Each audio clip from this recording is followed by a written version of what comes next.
Coraline's story has always felt like a battle between one little girl and one terrifying monster, the Beldam. But if you look deeper, the danger Coraline faced wasn't just because of the other mother. It was because someone else could have stopped it and chose not to. That someone is Miss Lovat. Think about it. We're told she never rents to families with children. She knows the Beldam takes kids. She's lived with that knowledge her whole life. And yet, when Coraline's family shows up, suddenly the rules change. Out of nowhere, she lets them move in with a child, and not just any child, but Coraline, who ends up becoming the Beldam's next target. But why? Why break the one rule that kept kids safe? The answer seems simple. Miss Lovat wasn't protecting Coraline. She was protecting Wybie. Coraline was a sacrifice, an offering to keep her own grandson safe. And it doesn't stop there. She's the only one who had the doll. The same doll the Beldam uses to spy on her victims. And yet somehow, the doll ends up in Coraline's hands. Coincidence? Or was Miss Lovat setting her up from the very start? If all of this is true, then the scariest part of Coraline isn't the Beldam. It's that Wybie's grandmother, the one person who knew the truth, may have been evil all along. Now, one thing does confuse me.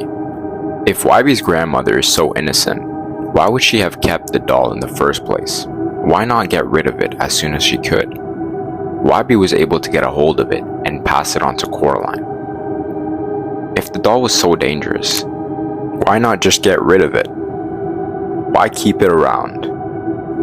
She knew exactly what it was, and when Coraline arrived, she indirectly gave it to her, ensuring the cycle continued.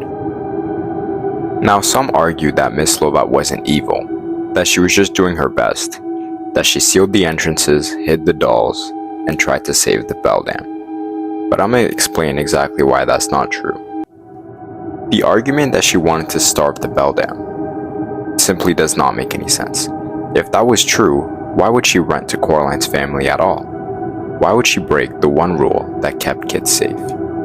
Because even if the Beldam were to starve, now she had a reason to keep living. A new family moved in. That was the motivation that the Beldam needed, because by this point, it was life or death. Another one is actually one of the more interesting ones. See, Coraline was released in 2009. However, in 2008, the world went through a financial crisis. And yes, maybe Grandma was financially pressured to rent to the Jones, even if she did have a child. But ask yourself, what's worth more? The rent money or the children's lives? If Miss Lovat truly valued protection over profit, no amount of money could make her risk another child's soul, unless she simply didn't care. Now, one thing I will say about this theory is that there is one thing that doesn't make sense to me. What was the doll to Wybie's grandmother? See, why did the doll not get burned? If Wybie's grandmother was so innocent, she would have known what the doll was, and she would have gotten rid of it, as it was the same doll that came to spy on her twin sister. But she didn't.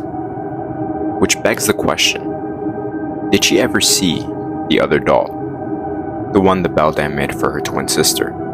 Because here's the thing, Wybie's grandmother either knew or didn't know about the doll. If she knew, then why wouldn't she get rid of it as soon as she could, knowing that the kid that just moved in was in grave danger?